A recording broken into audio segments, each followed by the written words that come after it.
Subiu a bola, está no ar. O Erge no Garrafão, o basquete além da opinião. Agora com novas vozes, mas ainda sendo o melhor e mais completo podcast universitário sobre basquete no Brasil.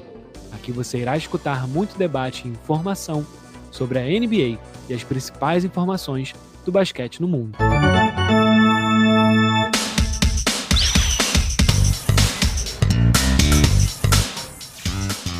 Eu sou o Up e hoje aqui comigo, Guilherme. Tudo bem? Opa, boa tarde, Up. Boa tarde a todos aí na mesa. Um prazer estar aqui. Ataíde. Opa, boa tarde. Sempre um prazer estar aqui no Audiolab. Boa tarde a todo mundo aqui na mesa também. E vamos que vamos, né? Para um Erge no Garrafão de cara nova. Por último, Gabriel. Tudo bem? Boa tarde. Tudo bem? Tudo certo? É isso. Vamos para mais um episódio, o 5º. Vamos começar, né? Vamos começar. E esse é o episódio número 5 do Erge no Garrafão, disponível em várias plataformas de podcast, como Spotify e Deezer. Já segue a gente e ativa o sininho. Sem mais delongas, começando com a NBA. Vamos ao tema de hoje, os prêmios individuais da Liga. Bom, começando pelo Coach of the Year, o melhor técnico da Liga nessa temporada. Gabriel, seu palpite. Então, meu palpite, eu separei dois, os principais. O técnico do OKC, né, o Mark Daigneault, ele que tem a melhor time, agora tá em segundo, né, mas até ontem tinha o melhor time da Conferência Oeste, que ele ano passado pegou um time que tava em 10º, pegou não, ele já era treinador, mas o time tava em 10º e chegou novas estrelas, né, o Chet chegou agora, ele teve uma evolução e o time agora tá em segundo, tá disputando para título e tá um dos melhores times. A campanha desse time é 49/20, tá com 49 vitórias. E eu acho ele é o meu grande favorito. E o segundo, eu coloquei o Mazzulla, que é o técnico do Boston. Ele que, segunda temporada dele, ele chegou em Boston, ele tá em Boston já tem um tempo como assistente, mas ele nessa temporada tá fazendo algo incrível. A campanha do Boston é muito boa. Tá com 57 vitórias e 14 derrotas no momento que a gente tá gravando. E ele conseguiu encaixar muito bem o time, que perdeu algumas peças, mas trouxe muitas novas. Trouxe o Kristaps Porzingis nessa temporada. Também trouxe o Jrue Holiday, esqueci o nome dele. O time tá em primeiro na Conferência Leste e é um time muito forte, favorito ao título. E os meus dois favoritos são esses dois. Gui? Então, acompanho com o Gabriel também. Mark Daigneault, temporada incrível. Eu, sinceramente, não esperava o Oklahoma figurando na Conferência Oeste como o primeiro colocado parte da temporada toda, praticamente. Perdeu ontem, né, a primeira colocação para o Denver. O time, como o Gabriel disse, é basicamente o mesmo. Chegou o Chet, sim, mas o quinteto titular só saiu um jogador. Saiu o Jalen Williams, o pivô, entra o Chet. E o Mazzulla, né? Boston tem o segundo melhor ataque da liga, quinta melhor defesa, um timaço. Tem os 5 do quinteto, Holiday, White, Tatum, Brown e Porzingis. E eu tenho o Horford vindo do banco. Por isso que eu acho que, pra mim, o Coach of the Year vai ser o Mark Daigneault pelo elenco que o Boston tem. Mesmo a campanha do Boston... Oklahoma. Oklahoma. Mesmo eu achando... Mesmo a campanha de Boston sendo simplesmente uma das melhores... Não é das melhores, não. A melhor disparada. Eu acho que pelo elenco, acho que o Mark Daigneault vai ser o ganhador. E também destacar o Jamal Mosley, né, do Orlando Magic. Temporada incrível. Outro time que eu não esperava ir para os playoffs. Quer dizer, o Oklahoma a gente esperava ir para os playoffs, mas não como principal contender. Mas o Orlando, para mim, é a grande surpresa da temporada. E o Mosley tem que ter o seu destaque também. E você, Ataíde? Então, a gente pode falar do coach do Oklahoma, porque é realmente talvez o trabalho mais sólido da NBA, né? Porque você tem ali a adição do Chet Holmgren, que, entre aspas, já era do Oklahoma, né? Só que passou a temporada inteira lesionado, na temporada passada. E você tem um crescimento muito bizarro do Shai Gilgeous-Alexander, que tá com números, assim, impressionantes, batendo recorde de pontuação. Mas também é bom lembrar que o Oklahoma é o terceiro melhor ataque da liga, junto com o Milwaukee Bucks. Só que é aquela história, né? Normalmente tem um ditado na NBA, né, de que ataques ganham jogos e defesas ganham campeonatos, e Oklahoma não é lá bem uma boa defesa. Então a gente fica com o pé atrás, mas eu posso confirmar aqui com os meus amigos de mesa de que não é uma surpresa para mim, pois em off eu já tinha afirmado de que Oklahoma seria uma ameaça essa temporada e duvidaram de mim. Mas é isso. Também sempre ali o Joe Mazzulla, que também é outro elenco muito firme do Boston, muito tempo já, de um trabalho muito bem feito, desde talvez Brad Stevens, aí um elenco muito sólido. E a surpresa da temporada é o Orlando, talvez o mais merecido aí para ganhar o Coach of the Year seria o coach do Orlando Magic, mas é aquela história, né? Os prêmios da NBA tem muita narrativa, e a narrativa da vez é o Oklahoma, com 2 peças sensacionais, que é o Shai, o Chet, aí com umas peças de apoio também. Então acho que vai acabar caindo mesmo no colo do coach do Oklahoma aí, o prêmio de Coach of the Year. E pegando um pouco desse gancho da narrativa, acho que o prêmio do técnico do ano vem muito com a expectativa e realidade do time, né, no início de temporada. Sim. Então, no caso do Boston, né, com o Mazzulla, acho que a gente já esperava o Boston ganhar muito bem na temporada, você mesmo falou, do Brad Stevens, do Emil Doka também, que chegou na NBA. Então, muda a técnica e o time continua muito bem. Eu só queria fazer o adendo do técnico do Timberwolves, né, que vocês já comentaram aqui, com certeza, Chris Finch. Que também não era um time que vinha de campanhas muito sólidas, e esse ano, né, já chegou a bater primeiro lugar na conferência, no momento está em 4º, né, na gravação desse vídeo. Então acho que também vale esse adendo.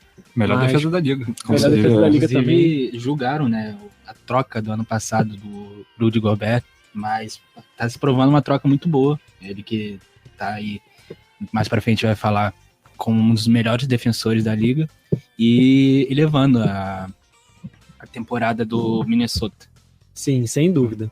E agora passando para o Six Man of the Year, o melhor jogador que vem do banco de reservas na liga. Dessa vez começando com a Taíde. Sempre importante lembrar que pra gente é um prêmio muito importante, né? Muito legal de falar do Six Man of the Year, porque é o único prêmio que um brasileiro ganhou, que foi o Leandrinho Barbosa, temporada 2006-2007. Então é um prêmio que acredito que todo mundo aqui na mesa tem muito carinho, né? Por lembrar disso. E eu botei 3 nomes aqui como as 3 principais apostas, que é o Malik Monk, que é do Sacramento Kings, né? Mais uma vez fazendo uma temporada muito boa, vindo do banco. É um jogador de destaque, querendo ou não, do Sacramento Kings, dentro do planejamento ali da equipe. O Tim Hardaway Jr., do Dallas Mavericks, que eu acho que ele fica correndo um pouquinho por fora, muito por conta de ser da mesma posição dos 2 grandes astros da equipe, né? Do Luka Doncic e do Kyrie Irving. Então não tem muito para onde correr. Você vai acabar tendo minutos restritos e jogando cada vez menos, que é algo que o Malik Monk não tem muito na equipe dele, porque tem ali o De'Aaron Fox, que pode até competir com ele, mas não é exatamente da mesma posição. Então, se ele tiver bem o jogo, não necessariamente ele vai sair. E o Norman Powell também, que também tá bem essa temporada, números ali ok no Clippers, que eu acho que é meio que uma bomba relógio aquele time, mas tudo bem, né? Mas é basicamente isso. O Malik Monk vem aí com quase 16 pontos de média, 5.3 assistências, 26 minutos por jogo. Acho que é a minha grande aposta aí para ganhar Six Man of the Year esse ano, 6º homem.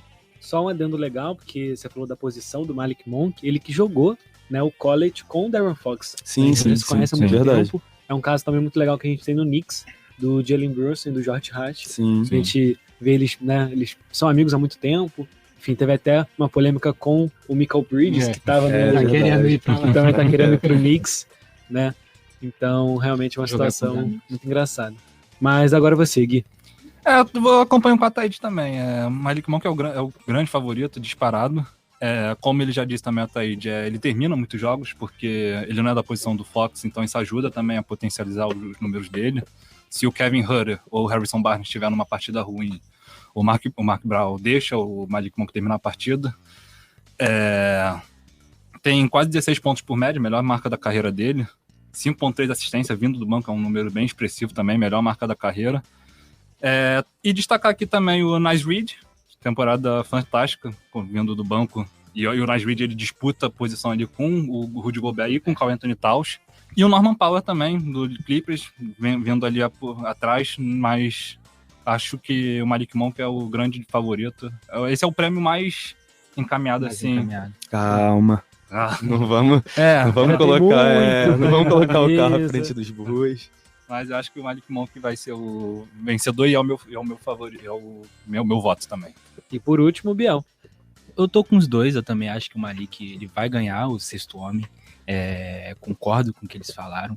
Eu só ia colocar uma menção honrosa até pro Russell, que ele estava jogando como reserva. Ele vinha numa temporada boa, uma peça importante do Clippers, só que acabou fraturando a mão e deixou de poder participar desse prêmio. Mas de resto, eu tô com eles. Eu acho que o Malik Monk tá tendo uma temporada muito boa. É isso. E esse foi o Six Man of the Year, um prêmio, né, muito legal, né, de um jogador que vem do banco, normalmente anima os jogos. E como o Ataíde bem falou, o único prêmio que um brasileiro de fato já ganhou na história da Liga, o Leandrinho, quando jogava no Phoenix Suns.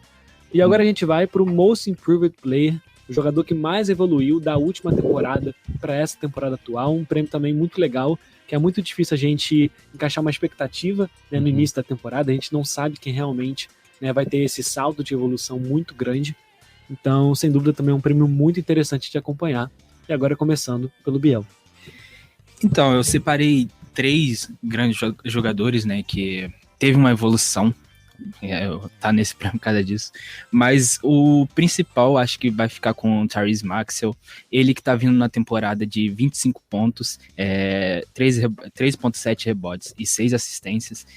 Na temporada anterior, ele teve 20 pontos de média. Então, ele cresceu 5 pontos de média.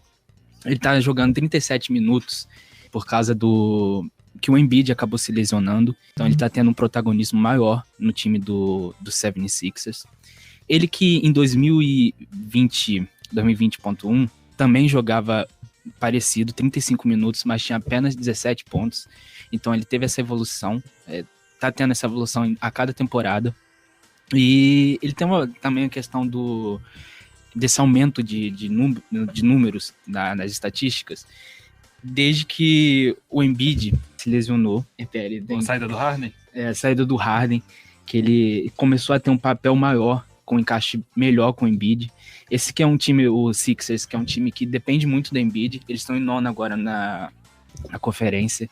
Um time que tá dependendo, mas é bom por causa da evolução do Tyrese. Temporada que vem, eu vejo ele jogando ainda melhor e o Sixers evoluindo mais, buscando o título. Em segundo, eu botei o Coby White, que tá vindo de uma temporada, tá tendo uma temporada incrível, 19 pontos por jogo. Na temporada anterior, ele teve apenas 9.7. Ele que na segunda temporada teve média de 15 pontos e caiu para a temporada passada para 9.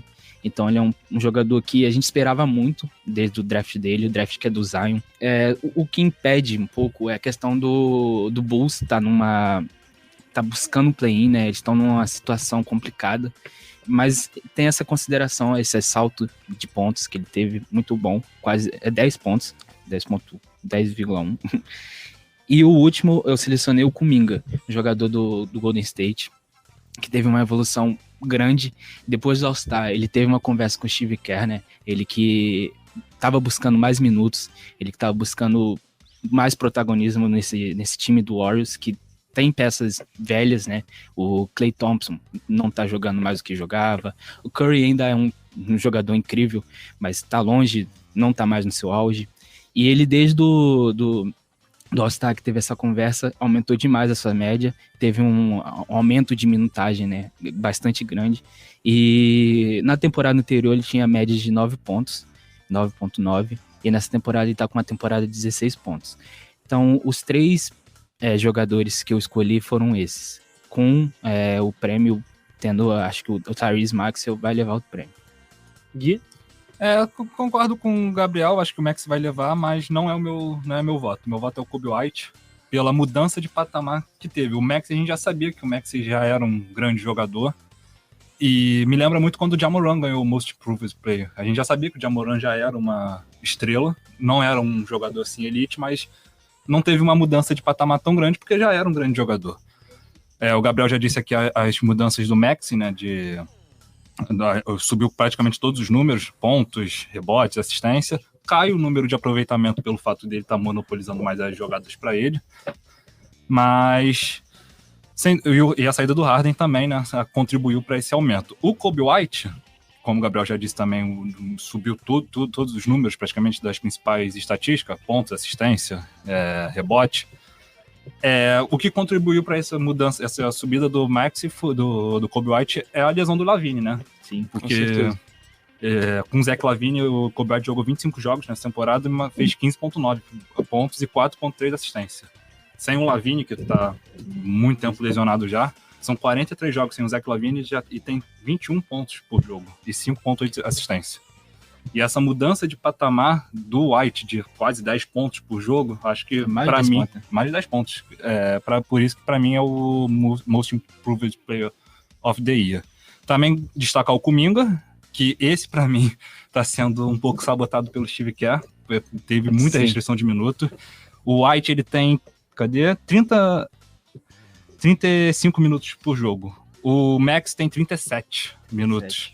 O Kuminga só tem 26 minutos por jogo. A panela do Steve Kerr. Até porque muitas vezes o Kuminga até sai do banco, né? Sai do banco. Sim. Essa temporada mesmo, ele começou, 28 jogos vindo do banco. O Kobe White começou todos os jogos titular. E o Max é a mesma coisa.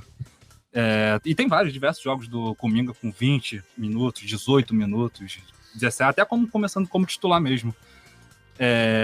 Destacar também o Jalen Williams, do Oklahoma City Thunder, se consolidando como uma co-estrela junto com o Chet, ajudando o Shai. Mas por ser um segundanista, o segundanista nunca ganhou um Most Improved Player of the Year. Pega o Doncic e o Trae Young no seu segundo ano, eles têm um boom gigantesco, mesmo assim nem era cogitado, pelo fato de ser segundo ano. O Ja Morant ganhou na terceira temporada. Ganhou na terceira. Né? Ele tem 17 pontos de rookie, aí 19 na segunda, e na terceira ele já vai para mais de 25 pontos por jogo. E também destacar aqui um jogador que eu gostei muito dessa temporada, que é o Jalen Johnson, do Atlanta Hawks, mas já tá fora da disputa, mesmo se ele tivesse uma temporada fenomenal, ele não vai alcançar os 67 jogos, se não me engano, no mínimo. E basicamente é isso. Meu voto vai pro Kobe White, mas o que é esperado mesmo é que o Tyrese Maxey seja o vencedor. E a Taíde? Eu acho que eu vou no Kobe White também. Vou no Kobe White, porque dentro da bagunça que é o Chicago Bulls, né, que o Chicago Bulls se tornou, dessa zona federal, dessa mar de lesão que ficou o Chicago Bulls, tem uma esperança que é o Kobe White, por incrível que pareça, que a torcida do Chicago Bulls, eles já estavam escanteando o Kobe White, mas eu acho que é a grata surpresa do Bulls na temporada, porque acho que ninguém esperava ele ficar aí com quase 20 pontos de média, sendo um dos líderes técnicos dessa equipe. Tem o Maxey, mas o Maxey eu não acho que ele seria capaz de ganhar o prêmio, porque todo mundo já sabia que o Maxey ia ser alguma coisa grande, ainda mais com o adicional do James Harden ali em Filadélfia, que o Maxey mesmo já falou que foi muito importante na questão do passar a bola, né? Então aumentou consideravelmente o número de assistências de Tyrese Maxey, que fez também ele ser um encaixe quase que perfeito pro Embiid, que é a cara do Philadelphia, né? Mas eu fico com o Kobe White aí para ganhar o prêmio do jogador que mais evoluiu nessa temporada. Só uma menção honrosa pro Sengun, né? Que ele acabou se lesionando, o pivô do Rockets. Ele que tá vindo na temporada de 21 pontos, 5 assistências e 9,3 rebotes. E na temporada passada ele teve 14 pontos, 3,9 assistência e 9 rebotes. Ele teve essa evolução, mas infelizmente ele se lesionou. E ele não tem essa nova regra agora de 65 jogos da NBA, que para os prêmios individuais, ele não pode participar desse prêmio. Então só uma menção honrosa pra ele mesmo. Inclusive, ele era o meu ele era o meu MIP, mas com a lesão, né? Se o Gabriel não destacasse, eu ia falar também. Porque até a campanha do Rockets melhorou. Sim. Muito. Então realmente também foi um nome muito relevante. E, né, é um prêmio muito legal de acompanhar. Acho que do Tyrese Maxey é porque a gente lembra que o Harden, ele começou jogando por Philadelphia, né? Se não me engano, ele jogou 1 ou 2 jogos e foi trocado. Então acho que nem o Maxey James esperava Harden realmente. sendo James Harden. James Harden sendo James Faltou Harden. treino, sumiu. Aí, lógico, né, vocês bem pontuaram que ele teve essa evolução por jogar mais tempo com a bola, né, e ser na mesma posição que o Harden atuava no Philadelphia. Então, realmente é o grande favorito. Mas também uma evolução que eu acho que todo mundo já esperava, né? A comparação com o Ja Morant é perfeita. Eu lembro que até na época o Ja deixou o prêmio na casa do Desmond Bain, porque ele que não considerava, que também era o favorito da mesma equipe, companheiro dele. Então realmente é um prêmio que rende histórias muito legais. E rapidinho, só pra essa monopolização do Maxey, ele é o quinto jogador que mais toca na bola. Não é o Whistle Raid, né, que é a questão das jogadas, mas ele fica atrás de Jokic, Sabonis, Jalen Brown e Doncic, que são os jogadores que monopolizam todo o ataque, pra tu ver essa mudança do Maxey. Ainda mais sem o Embiid, então contribui mais ainda. Sim, o ataque passa muito mais na mão dele. Sim. E agora, para o prêmio de Defensor do Ano, o Defensive Player of the Year, um prêmio que historicamente é dado para os jogadores mais altos, né, jogadores das posições de ala pivô e pivô, e que nessa temporada temos alguns nomes, mas um nome muito cotado, começando pelo Ataíde. Então, a gente tem aí no top 3, né, o Rudy Gobert, que é da principal defesa da liga, vindo aí com médias absurdas defensivas, né, ele tem, entre aspas, 0.6 steals só, né, que para um pivô é um número bem relevante, mas ele tem 2.1 tocos por jogo, que aí é bem mais relevante. Mas a minha principal aposta é no garoto prodígio de San Antonio. Victor Wembanyama é o nome da criança que vai levar o prêmio de defensor do ano, porque são números absurdos, ainda mais para uma primeira temporada da NBA, ainda mais com a regulagem de minutos que o Popovich está fazendo com o Wembanyama, né? Então é 1.3 roubos de bola e 3.5 tocos pro francês, que desde a França ele já era conhecido como defensor de elite e só se prova cada dia mais na NBA. Mas também tem que se considerar o Adebayo, que também é um grande defensor, um defensor muito versátil ali no Miami Heat, que também é uma excelente defesa, com um excelente técnico, conhecido por montar times defensivos, mas para mim a principal aposta é o Wembanyama.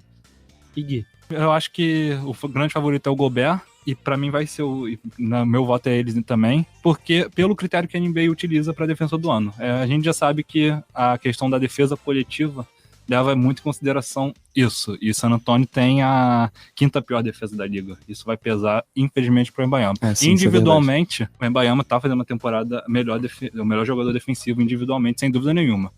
Destaque pro Anthony Davis também, que defensivamente, individualmente tá absurdamente essa temporada, mas, como eu já disse, né, a questão da defesa da equipe vai pesar isso contra. A Lakers tem a 8ª pior defesa da liga, em pontos cedidos. Um beijo pro Darvin Ham, excelente montador de defesas. E o 20º pior defendendo no garrafão. O Gobert, temporada absurda. Minnesota é a melhor defesa da liga em pontos cedidos, e a 4ª melhor defendendo no garrafão. Destacar o Adebayo também, que o Ataíde já levou em consideração. Eu sou muito fã do Adebayo. Defende 5 posições tranquilamente, versatilidade absurda. Tem jogo que ele... Quando ele quer, ele defende 5 posições tranquilamente. E também o Jarrett Allen, né? Que o Allen tem uma grande ajuda, que é o Mobley ali no garrafão também, né? Que ajuda bastante. O Cleveland tem a 3ª melhor defesa de garrafão. Esses dois são uma torre gêmeas absurda. Mas meu voto vai pro Rudy Gobert. Minnesota... Ele subiu o patamar da defesa do Minnesota absurdamente. Ano passado mesmo, temporada passada, o Minnesota não tinha uma das melhores defesas da liga. Foi a temporada mais fraca do Gobert, que rendeu muitas críticas por causa da troca, que até hoje eu não concordo muito também, mas essa temporada o Gobert volta aos seus velhos tempos de Utah Jazz e mostra aí porque ele é um dos maiores defensores de todos os tempos da NBA, que é gostando ou não. Então, eu tô com o Guilherme nessa. Eu acho que o Rudy Gobert vai levar essa temporada, vai levar o Defensive Player of the Year dessa temporada. Ele que aumentou demais a defesa do Minnesota. Minnesota tem a melhor defesa desse ano. Eu acho que essa campanha que eles estão tendo é muito por causa do Gobert, é muito por causa da parte defensiva. Mas eu também tenho que dar o destaque pro Wembanyama. Eu, como bom torcedor do Spurs, ver esse cara jogar, ver esse menino, né, tem apenas 20 anos, é inacreditável. Ver ele defensivamente, ver os jogadores com medo de ir pra cesta por causa que ele tá marcando o garrafão, é algo que, assim, eu fico muito feliz que pro futuro você bota em 5 títulos, no mínimo. Também dá o Adebayo, também dá uma enxugada, né? Porque o Adebayo é um bom defensor, mas como eu falei, eu acho ele preguiçoso. Ele só defende quando ele quer. Mas eu acho ele um ótimo defensor. Tanto que nos playoffs ele se eleva muito, porque é um jogo mais sério. Ele começa a defender melhor. E eu tenho uma menção honrosa pro OG Anunoby, do New York Knicks. Ele que estava tendo uma temporada boa defensivamente, mas se lesionou, voltou agora, né, semana passada? Em 2 semanas, né, eu acho. E se lesionou de novo. Né? Problema no Mas cotovelo. desde que ele chegou em New York, ele melhorou muito a defesa. É um time que tá disputando aí para pegar vaga direto nos playoffs. Tá em 4º. Então, minha menção honrosa vai pro Odiona Anunoby, que se não fosse as lesões, eu acho que ele levaria esse prêmio. Bom, a minha menção honrosa vai ser pro Chet Holmgren, do Oklahoma City Thunder. Acho que a gente também já comentou o nome dele aqui, mas não nesse prêmio. O OKC não tem uma das melhores defesas da NBA, e ele se destaca nisso, né, pelo número de blocos. E até mesmo o Shai, que é o líder de roubos de bola, né, pelo menos até a gravação desse programa. Acho que é legal a gente destacar o Chet. Mas, agora passando por um prêmio que ele também vai ser falado, Rookie of the Year, o novato do ano, calouro do ano. Tem basicamente um nome muito à frente dos outros, né, Biel? Mas muita frente. Como o torcedor do San Antonio. Mas tem muitos jogadores que a gente também pode destacar. E só para dar um suspense, começar pela Taíde, então. Então, eu acho que talvez seja o prêmio mais fácil de se comentar daqui da nossa bancada. Agora a gente pode afirmar isso, né? A gente pode afirmar agora que talvez seja o prêmio mais fácil de se comentar, porque a gente tem um monstrinho sendo criado em San Antonio, né? E, gente, hoje a gente pode falar de Chet Holmgren, a gente pode falar de Brandon Miller, a gente pode falar de quem for na corrida de Rookie of the Year, Scoot Henderson, o que for. O Wembanyama tá fazendo uma coisa que talvez a gente não vê desde LeBron James. E sim, é absurdo desse nível. Porque os números são... Assim, o LeBron James teve 20.9 pontos, 5.9 assistências e 5.5 rebotes. O Wembanyama tem 20.7, 10.4 e 3.5. 10.4 rebotes e 3.5 assistências. Você botando ali, querendo ou não, né, com o LeBron sendo um cara que joga mais com a bola na mão, mais no perímetro. Mais minutos. E o Wembanyama jogando dentro do garrafão, com menos minutos e com uma galerinha ali em volta dele. Não passando a bola. Querendo aparecer na televisão. Você vê ali, não que o LeBron tivesse grandes companhias também no início de Cleveland, né, mas você vê ali ele como um grande favorito, uma larga vantagem para os outros, né? Acho que a briga é pro vice colocado, que aí a gente pode falar que fica ali com o Chet, que também vem numa temporada muito boa aí pro Oklahoma. Mas para mim esse prêmio é 1000% do Wembanyama. Gui? Acompanho tudo que o Ataíde falou, não tem muito o que falar, né? A diferença é absurda. Tem números de All-Star praticamente, o Wembanyama, quase 21 pontos por jogo, média de duplo-duplo, 10.4 rebote, número de toco, isso é número de NBA nos anos 90, de pivô, 3.5 blocos. Sabe o outro calouro que liderou a liga com 3.5? Shaquille O'Neal no Magic. Só isso. Também. Já tem 2 triplo-duplo, flertou com um quadro-duplo também, é absurdo, faz tudo. Então vou falar mais sobre os outros, né, que não tem muito o que falar não tem muito o que falar do Wembanyama. O Chet, pra mim, já tô adorando ver ele jogar, se encaixou perfeitamente no time. Poderia ter números melhores aí. 10 tocos em um jogo para Vitor Wembanyama, informação aqui. Informação. Chegou aqui. O Chet, eu acho que teria números melhores se chegasse num time onde ele já era o cara, né? E não é em Oklahoma. Oklahoma é o Shai. Ele chega ali como uma co-estrela. Tem um outro jogador para ele dividir a bola, que é o Jalen Williams, o J-Dub. Mas o encaixe do Chet foi perfeito, porque, como a gente já disse lá no treinador do ano, a base do time do Oklahoma é a mesma. Só muda um jogador que é ele, e sai o Jalen Williams, não o Jalen Williams, o outro pivô. E o Oklahoma sobe de patamar absurdamente por causa do Chet. E destacar também o Brandon Miller, né? Que rendeu muitos memes na hora do draft. Aquele vídeo clássico da abelhinha não acreditando que... Paul George é o meu melhor de todos os tempos. Soltou essa pérola que eu adoro o Paul George, mas... calma, torcedores. Mas tá tendo uma temporada absurda também o Brandon Miller. Contou também com os números dele, subiu bastante depois da lesão do LaMelo. Então ali ele se torna o principal peça ofensiva do time de Charlotte. Quase 17 pontos por jogo. Mas não tem muito o que falar, né? O Wembanyama, absurdo, um privilégio ver um jogador desse sendo formado aí desde o início. Biel? Aqui é chover no molhado, né? Eu falar que o Wembanyama vai levar esse prêmio. O advogado do Wemby chegou. Eu falei, o Wembanyama é um jogador incrível, tipo, não falo que é o maior prospecto desde LeBron, porque eu acho que ele é maior que LeBron na questão de chegar na NBA, na questão de como jogador. Ele chega como um jogador mais completo. Vai virar corte, hein? Vai virar corte, isso aí. Ele chega como um jogador mais Torcedores, completo. calma.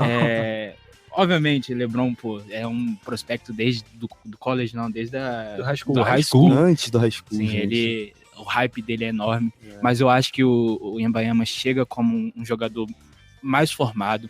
Ele vem para um time, o Spurs, com o Greg Popovich, né? Um time que perfeito para ele se desenvolver. Um time que tá aí nesse processo de tanking, até de evolução, né, dos jovens. Eu fico muito feliz com o Wembanyama no meu time, ele evoluindo. Tô ansioso para as próximas temporadas. A gente pegando uma boa pique esse ano. A gente precisa de armador, como o Guilherme falou.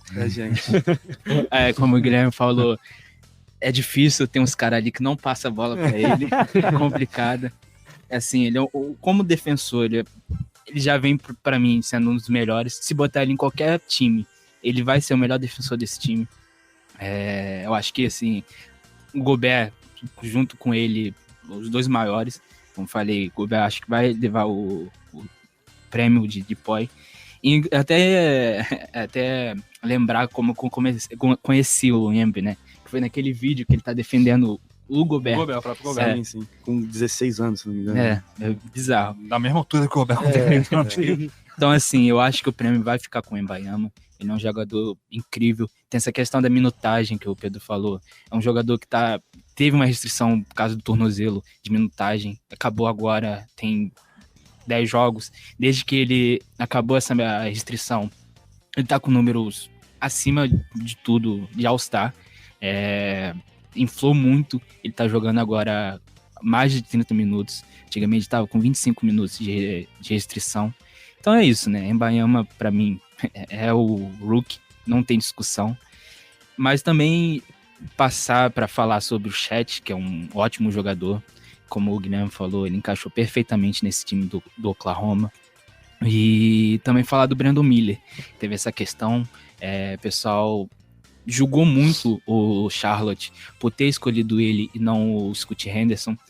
O Scoot, que tá tendo uma temporada, tá evoluindo, mas teve começo de temporada muito ruim. Então, o Brandon Miller, ele, pra mim, é o segundo melhor prospecto desse draft. Lembrando que o Chet, ele veio do ano passado, não jogou, então ele não faz parte desse draft, faz parte do draft do ano passado.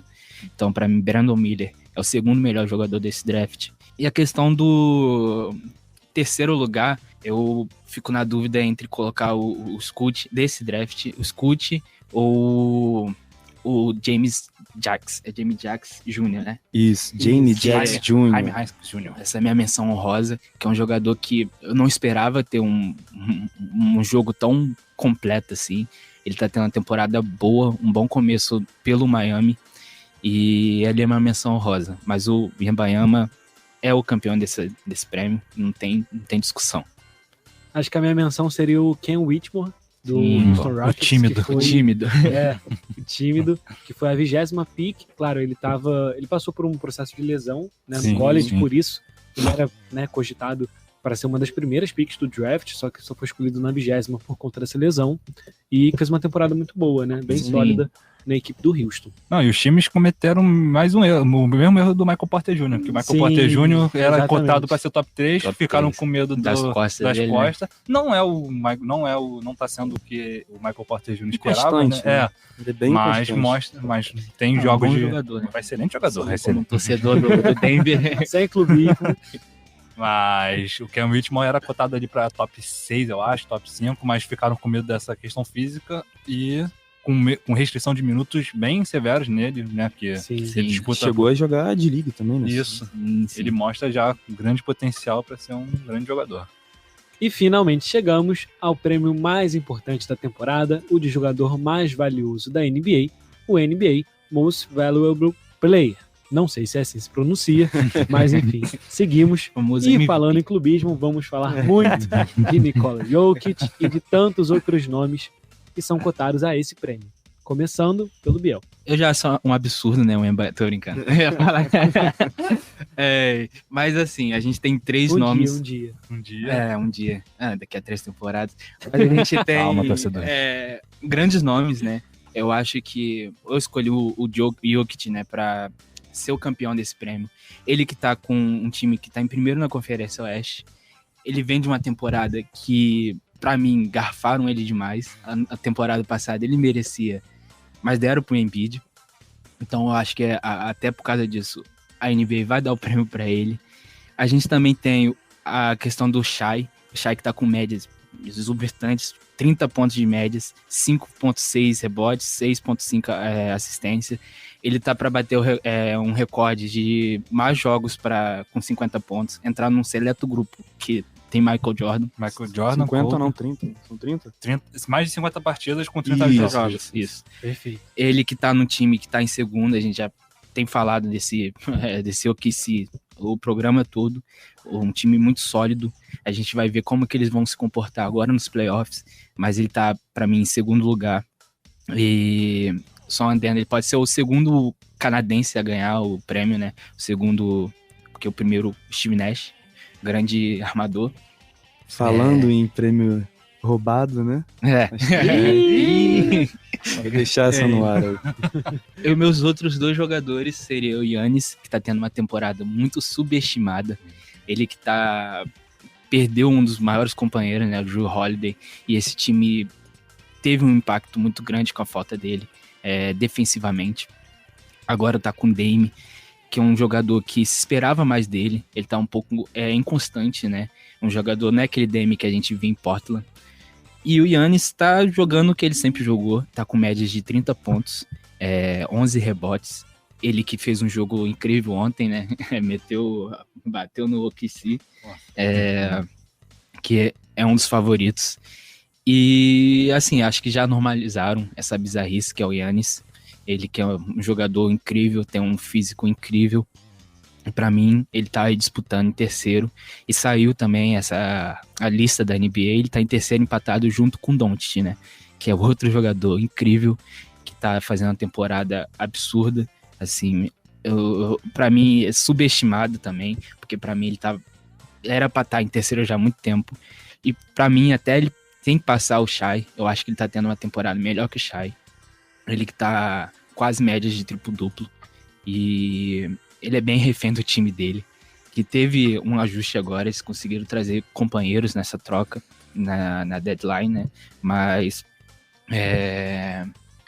pra mim, o Luka fica em quarto. É um ótimo jogador.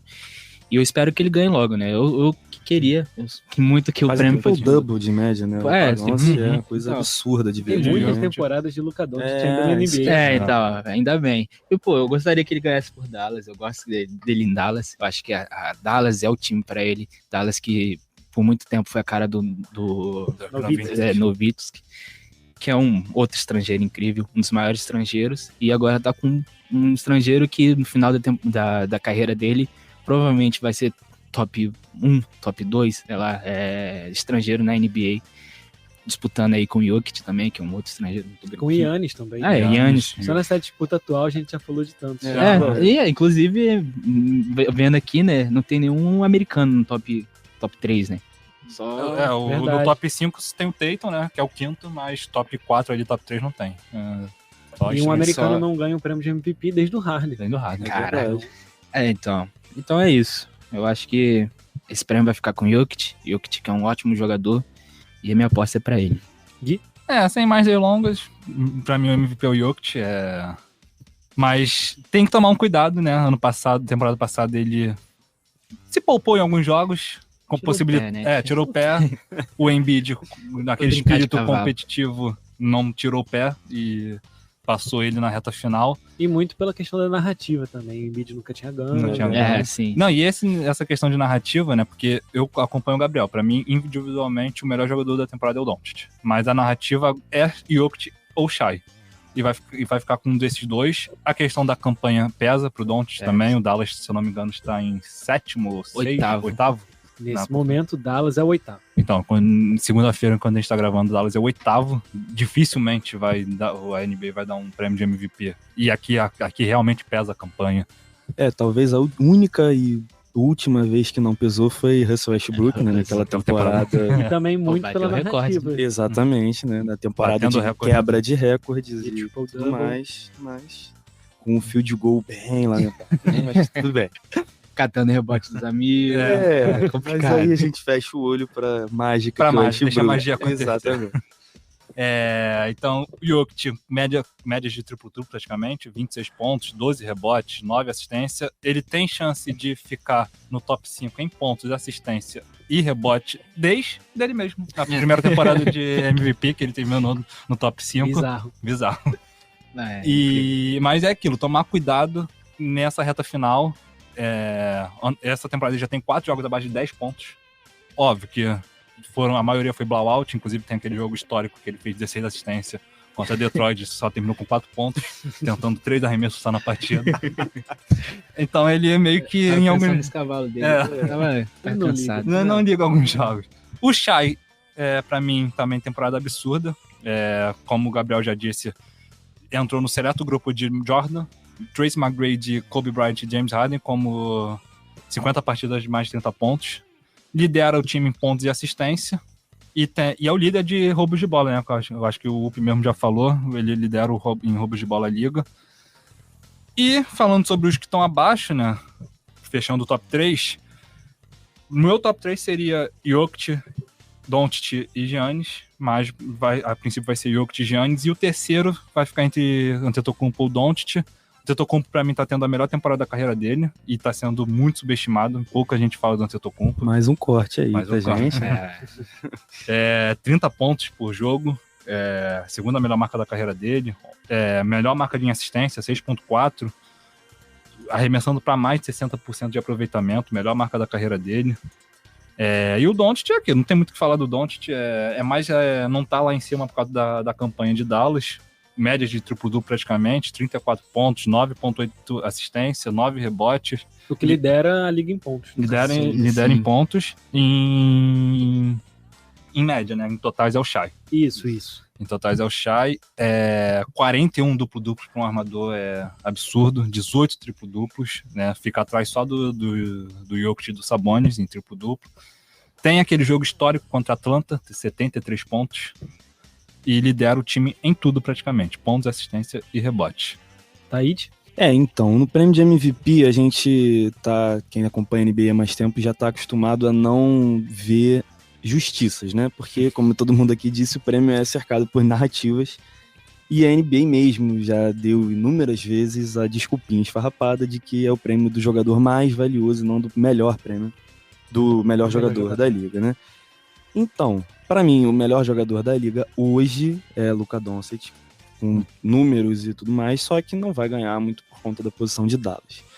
Aí a gente entra na questão Nikola Jokic. Nikola Jokic só não ganha se ele não quiser, porque... Pode acontecer. Pode acontecer, exatamente, porque a gente sabe muito bem como funciona ali a famosa horse mentality, né, de Nikola Jokic, que gosta mais de cavalos do que do jogo da bola laranja, né? Mas as duas outras menções, que é o Shai e o Giannis Antetokounmpo, o Shai, eu acho que ele corre bem ali junto com o Jokic muito por conta da narrativa.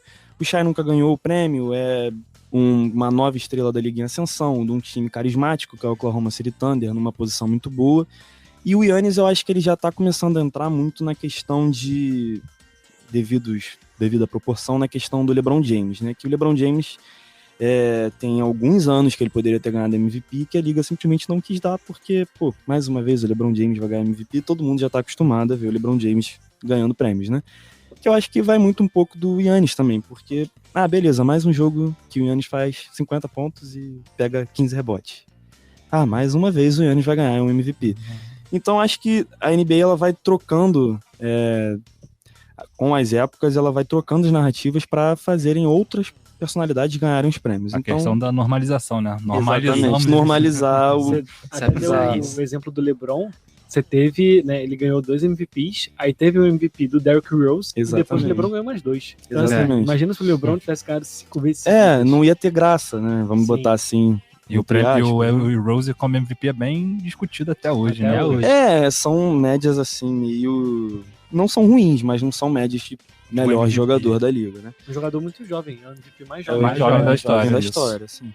Mas eu acho que fica pro Jokic, assim, dado todas as proporções de que ele queira ganhar o prêmio, fica muito nisso. É Shai em segundo e Giannis ou Doncic em terceiro, aí vai depender de quem fechar melhor a temporada. Então, assim, passamos por todos os prêmios individuais da NBA dessa temporada. Lembrando que a liga ainda não terminou, né? Tem volta de 70 jogos no momento, mas que daqui a pouco, no mês de abril, vai terminar. E o próximo, o UERJ no Garrafão, vai ser sobre o término da temporada regular da NBA e também do NBB, dando uma prévia dos playoffs.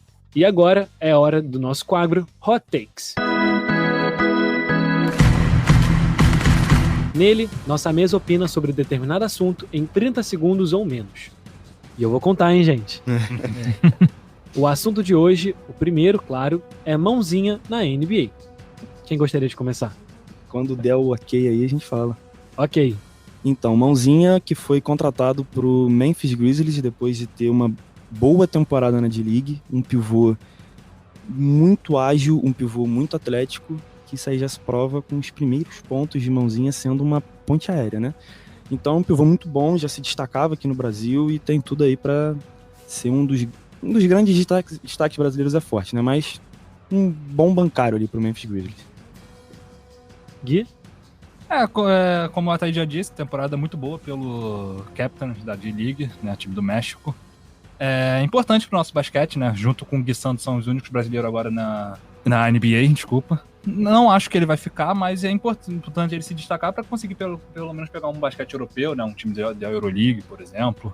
Pega o Iago, por exemplo, que se destacou na Summer League e foi pro Estrela Vermelha. Biel? Eu fico feliz também, né? Mais um brasileiro na NBA. Ele jogou, né, contra o Gui. O primeiro jogo dele foi contra o Gui. Assim, é mais oportunidade, é mais visibilidade aqui pro Brasil. Como o Pedro falou, ele é um pivô muito ágil, pivô com um atletismo muito grande. E eu espero que ele possa jogar mais. Ele teve um jogo com 13 minutos contra o Spurs e não fez ponto, infelizmente, mas eu fico feliz com mais um brasileiro na NBA. E esse foi o Hot Takes de hoje. Agora vamos falar do giro pela bola laranja. Tomic with the lay-in and Luka Doncic with the full corner on the buzzer. Are you kidding me? The young man. As principais notícias do basquete no Brasil e também no mundo. Vamos começar com o primeiro assunto dessa semana, que é o March Madness lá dos Estados Unidos, as competições do basquete universitário. Primeiro, Gabriel.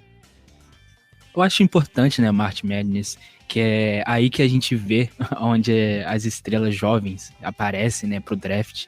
Esse que é agora, né, esse draft da NBA, que não tem muitas estrelas, não tem um grande nome, igual ano passado, que teve o Wembanyama, citando ele de novo. Você vai virar corte também, hein? Gabriel tá cheio de corte. Mas eu acho que é ali que o pessoal vê, tem uma prova real, né, quais jogadores são para jogar na NBA. Então acho importante. Porque essa geração tá um pouco fraca desse próximo ano.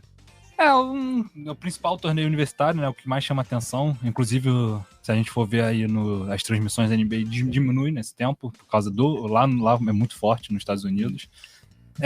Destacar aqui a queda de Kentucky, segundo maior campeão do March Madness, caiu logo na primeira rodada.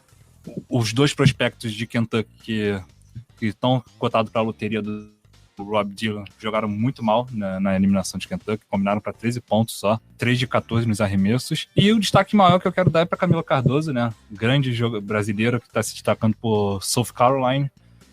O time está invicto dela na temporada universitária. 34, né? 34 vitórias, 0 derrotas, eu acho. Não jogou a primeira rodada porque estava suspensa e ela se envolveu numa confusão aí, que empurrou a jogadora adversária. Brasileira, né? Cenas lamentáveis. Voltou com 12 pontos, 10 rebotes. Não jogou muito, porque o jogo foi 88-41 pro time dela. Então não teve muito o que precisar dela, mas só destacar isso mesmo dela. Inclusive cotada para ser top 5 do draft da WNBA, a Camila Cardoso. No mock draft da ESPN, lá dos Estados Unidos. E a Thaíde? O March Madness é aquilo, né? É o playoff do campeonato universitário que atrai muita atenção, da mídia norte-americana, dos espectadores norte-americanos. E é onde você vê onde realmente ali os meninos se tornam homens, né? Que a gente pode dizer assim, nessa jargão popular.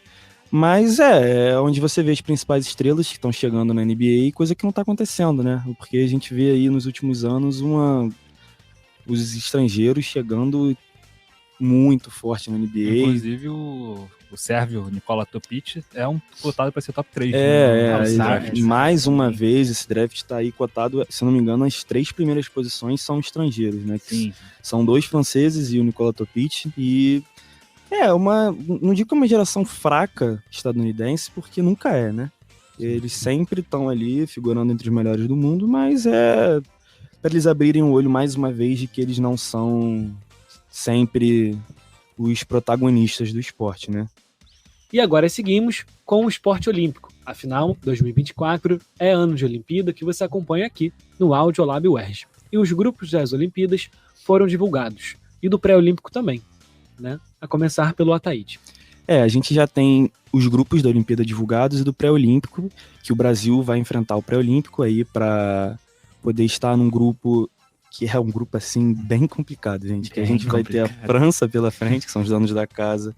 Que aí tem o Gabriel, por favor. Quem tem o time da França? Muito obrigado. A gente vai ter também a Alemanha, que é do atual MVP, né, da Copa do Mundo de basquete, que é o Dennis Schroeder. E tem o Japão também, que pode ficar ali como não um dos protagonistas, mas é um time enjoadinho, né? Com Rui Hashimura, Yuta Watanabe também. Mas o destaque do grupo das Olimpíadas acho que fica pro grupo dos Estados Unidos, querendo ou não, que a gente vai ter um embate bem legal já, que é Estados Unidos e Sérvia, que a gente tem do lado dos Estados Unidos toda a seleção norte-americana, que vai vir recheada de craques esse ano, e a Sérvia que vem aí com os destaques, que é Nikola Jokic, Teodosic, que não foi bem na NBA, mas na Euroliga é muito bom jogador, grande armador. Tem o Petrusev, Jovic, que também é da NBA, e Bogdanovic. O Petrusev também é mais um destaque da Euroliga, e os outros são da NBA. Gui? Não, e destacando o grupo dos Estados Unidos, rapidinho, né, que tem a Sérvia e os Estados Unidos, e pode ter a Itália, que tá no pré-olímpico de Porto Rico, que o vencedor do pré-olímpico de Porto Rico vai cair nesse grupo. Pode ser a Itália, que tá no grupo B, com Porto Rico e Bahrein, e no grupo A, a Lituânia, do Jonas Valanciunas, que também uma seleção histórica em competições internacionais. A gente sabe que esses países do leste europeu no basquete são muito fortes. O Brasil tá no pré-olímpico da Letônia. Se não der zebra, o Brasil tá no grupo de Camarões e Montenegro. E a Letônia tá no grupo da Geórgia e Filipinas. Os 2 primeiros se avançam e jogam na final. Lembrando que no Mundial do ano passado de basquete, o Brasil foi eliminado pela Letônia, 104-84. Ganhou, né, do Canadá e perdeu para a Letônia. Sempre bom lembrar, né, que o basquete no leste europeu é muito presente também, muito forte historicamente. E é sempre bom lembrar que não são meros espectadores de campeonatos. Isso. E falando do feminino também, saiu os grupos do feminino das Olimpíadas. O Brasil, infelizmente, está fora, perdeu o pré-olímpico de Belém, jogando em casa.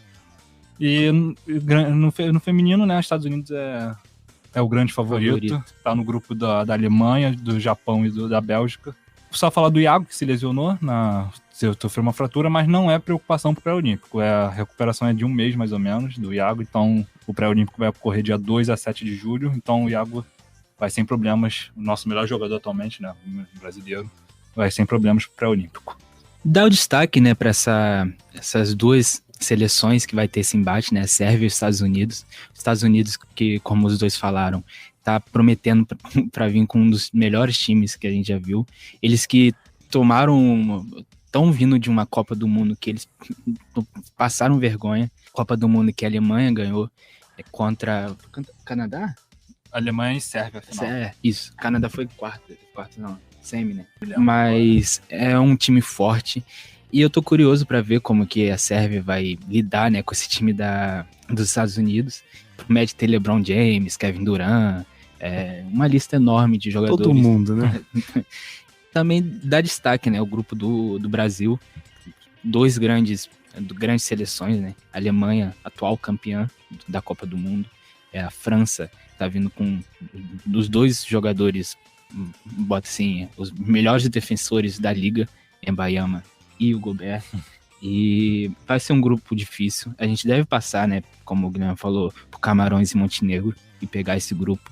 E vai ser interessante ver, né, como que a gente vai se comportar nesse grupo. Então, que pra mim é o grupo mais difícil. Assim, se a gente pudesse cair, foi o grupo assim, que eu queria evitar, tirando dos Estados Unidos, né, óbvio. E é com certeza o time favorito pra ganhar. Campeão não escolhe adversário, Gabriel. Aí é complicado. Mas é isso.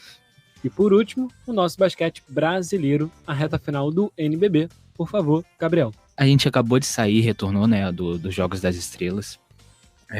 A gente, no final de semana agora, teve o jogo do Flamengo contra o Franca, os dois favoritos para ser campeão, né? Franca, que é um time grande, um time poderoso, mas o Flamengo tá vindo aí numa temporada muito boa. Acompanhei com meu amigo Guilherme o jogo da Champions League Das Américas, a famosa Libertadores, entre aspas. contra a Universidade, Águas Sanitárias. Obras sanitárias da Argentina.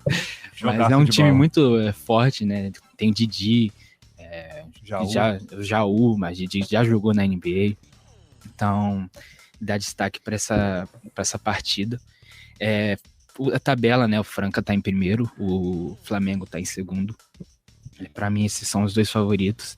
E falar sobre os outros times cariocas, né? Que em quinto, o Vasco permanece, que teve um jogo agora que, como o Guilherme falou, aconteceu... Cenas lamentáveis. Cenas Eu acho que, lamentáveis. inclusive, vai pedir punições rigorosas ao Jonathan Luz do Franca. E Deu uma em cabeçada no Ah, Giannis. sim, verdade, isso eu vi, E em 15º está o Vadia. Botafogo. Gui?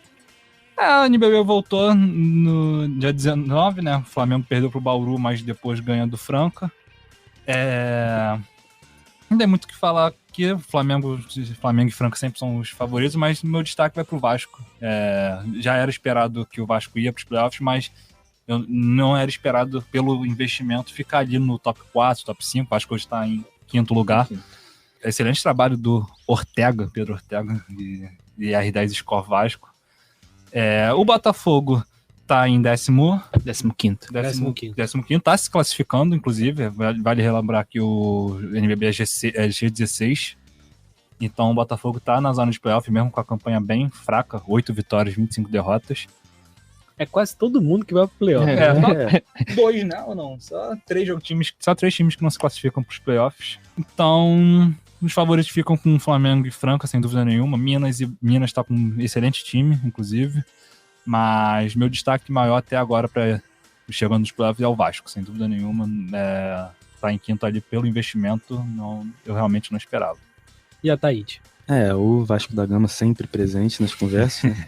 Eu vou dar destaque pro armador do Vasco, o Eugênio, que tá fazendo uma grande temporada, que realmente quem acompanha o Vasco de um tempo pra cá sabe que o futebol já é uma coisa meio difícil e os outros esportes são mais complicados ainda, né? Sempre legal ver um time carioca crescendo em outras modalidades também, né? Mas é aquilo, o NBB não tem muito pra onde correr. Flamengo como amplo favorito junto com o Franca, os dois melhores times, mas eu ainda assim acho que o Flamengo vai acabar levando, são sempre boas finais, né? Franca e Flamengo sempre finais bem jogadas, mas o Flamengo ali acho que sai um pouquinho na frente com a questão de ter jogadores mais qualificados que o Franca. O elenco do Flamengo é bem recheado, né? Sim. Tem Didi, Scott Machado, Balbia, Jaú. o Garrafão também, Jaú, com Scott Devon. Só hoje o Botafogo joga contra o São Paulo, só pra pincelar. Hoje, dia 25. Isso, na segunda, no General Severiano. O Flamengo joga amanhã contra o Paulistano, no Maracanãzinho. E o Vasco joga só na quinta, contra o Paulistano também, em São Januário. Sirene tocou e chegamos ao fim do programa de hoje. Muito obrigado a você que nos acompanhou até aqui. Segue a gente, que tem muito Erge no Garrafão vindo por aí. Compartilhe esse episódio com todos que gostam de basquete e até a próxima.